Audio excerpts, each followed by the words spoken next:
다석 사상으로 다시 읽는 중용사상, 공자가 사랑한 하나님 34번째 시간입니다. 오늘은 천기위 행길에 그 자리를 밟아 짓부일하며 라는 제목으로 말씀드리겠습니다. 천기위 그 자리를 밟아 행길에 짓부일하며 주기약 울림을 치며 경기소존 그 높음을 우러르고 애기소친 그 가까움을 사랑하여 사사여사생 죽은 이 섬기기를 살아 섬기듯 하며 사망여사존 없는 이 섬기기를 있어 섬긴같이 하는 것이 효지지야 어베이의 가장 함이니라. 그 자리를 밟는다는 말은 참으로 꼭 알아야 할 말입니다. 하느님 아들의 자리를 아주 본보기로 밟은 이가 바로 맹자입니다. 맹자는 중국 역사의 우상적인 존재라 할 순금에 대하여 이렇게 말하였습니다. 순도 사람이요 나도 또한 사람이다. 그 다음 말이 순은 세상의 본보기가 되어 후세에까지 전해졌는데 나는 아직 시골뜨기를 면치 못한 이것이 근심이다. 근심하여 어쩔 것인가? 순과 같아지면 그만이다. 그래서 맹자가 하는 말이 성인도 나와 더불어 같은 사람이다. 성인은 내 마음속에 있는 같은 얼라를 먼저 깨달은 것일 뿐이다. 라고 하였습니다. 예수가 모두 내 십자가를 지고 나를 따르라고 한 것이 바로 천기위 하라는 말이었습니다. 임금인 아버지를 두어 임금의 아들입니다. 따라서 임금이 자리에 오르게 되는 것도 천기위가 아닌 것은 아니지만 천기위로 칠 것이 못됩니다. 수기위라고나 할까? 스스로 하느님 아들의 자리에 올라야 합니다. 제왕의 자리가 아닌 십자가의 자리가 하느님 아들의 자리입니다. 십자가의 자리란 정신이 육체를 이긴 자리인 것이지 다른 것이 아닙니다. 정신이 육체를 이기는 수많은 십자가가 여기저기 많이 서 있습니다. 사람들이 눈이 어두워 보지 못하고 있습니다. 주기약 제례를 행할 때에도 음악을 연주하였습니다.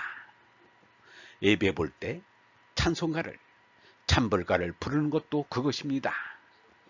참으로 정신이 육체를 이기는 자리에 선다면 이 지구상의 모든 소음이 그대로 음악으로 변할 것입니다. 소로는 개똥 쥐바퀴의 노래소리는 내 영혼이 먹는 약이라고 말하였습니다.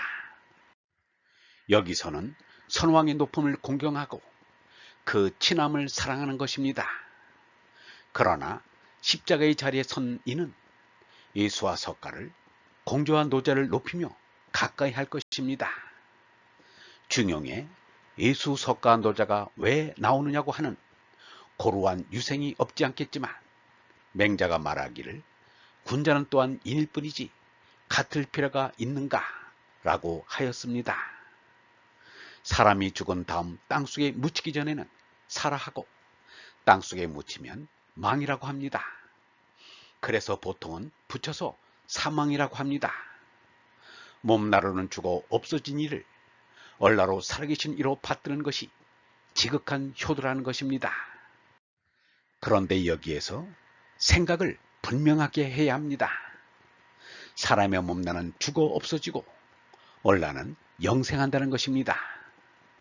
어레나는 나지도 않고 죽지도 않습니다. 얼라로는 죽음이 없는데 생존한 것처럼은 모자라는 생각입니다. 죽은 예수를 살아있는 것처럼 생각하자는 것이 아닙니다. 하느님의 생명인 얼라는 곧 참나로 내내 살아있는 영원한 생명입니다. 숨 안 쉬고 끊기는 이 목숨은 가짜 생명이다. 이 가짜 생명은 죽어야 한다. 사람들은 이 세상에서 가짜 생명을 연명하는 데만 궁리하고 골몰하고 있다. 그래서는 안 된다. 참 생명을 찾아야 한다. 어레 생명이 참나다. 참나가 하늘나라에 들어간다. 영원한 생명인 얼라는 하늘나라에서 나오지도 않고 들어가지도 않습니다. 무거물의 영무지입니다. 그래서 예수는 나는 이 세상에 속해 있지 않다 라고 말하였습니다. 이 세상에 속한 몸나는 낫다 죽었다 하지만 이 세상 곧 상대의 세계에 속하지 않은 얼라는 나지도 않고 죽지도 않는 영원한 생명입니다. 유영문은 이렇게 말하였습니다. 이 백성이 죽음을 위해서는 지나치게 무얼 많이 한다. 어버이가 굶어 죽었다는 소리는 들어도 죽고 나면 빚을 잔뜩 지더라도 초상을 치르는 데는 돈을 많이 쓴다. 부모가 죽고 나면 초상 치르느라 부모가 물려준 논밭이 날아간다. 그래야 효자라는 거다. 그러나 반대다. 그 논밭을 지켜나가는 것이 효자다. 기독교 신자는 한 70년 동안 제사를 안 지냈으므로 복을 받았다. 관원상제를 지나치게 잘 지내는 것은 참 통곡할 일이다. 기독교가 제사를 금한 것은 참으로 감사해야 할 일이다. 사람이 죽었는데 촛불을 켜놓고 절하고 울고 하는 게 그게 뭔가? 무덤에 혼자 묻혀 절을 받으려고 하는 게 늙은이들의 심리인데 이건 젊은 사람들보다 늙은이가 더 철이 없다.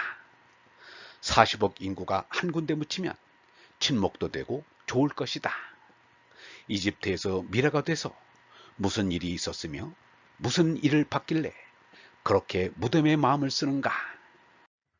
얼라를 깨닫지 못하고 몸나를 참나로 알고 사는 사람들에게는 유영모의 주장이 어리둥절할 것입니다.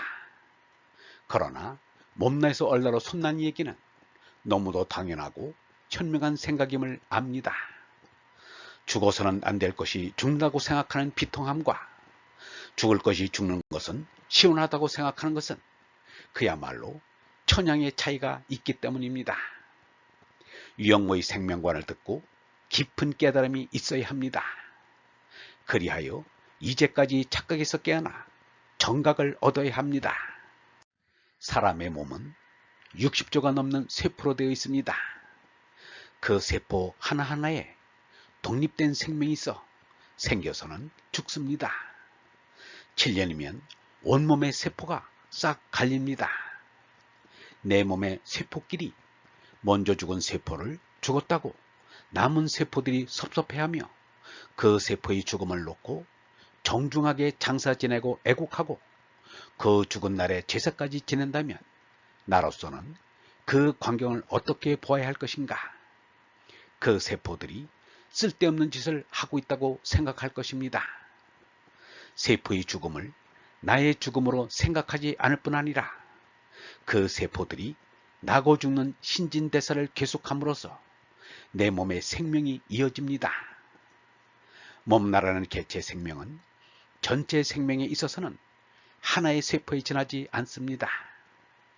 나라는 개체가 나서 죽음으로써 큰 생명이 영생합니다. 그러므로 큰 생명을 참나로 깨닫고 몸나의 개체가 나라는 생각을 버려야 합니다.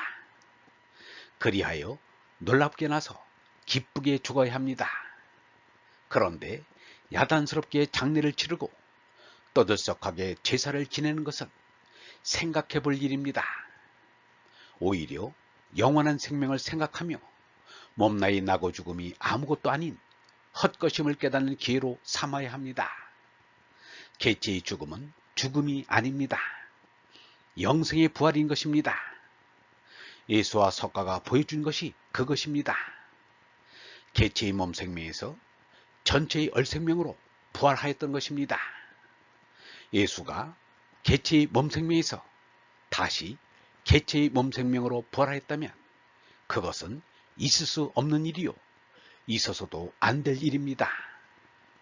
영원한 생명을 참 생명으로 믿는 얼번 여러분, 몸 생명이 죽음에 대한 두려움을 이제 깨끗이 버리고 살아갑시다.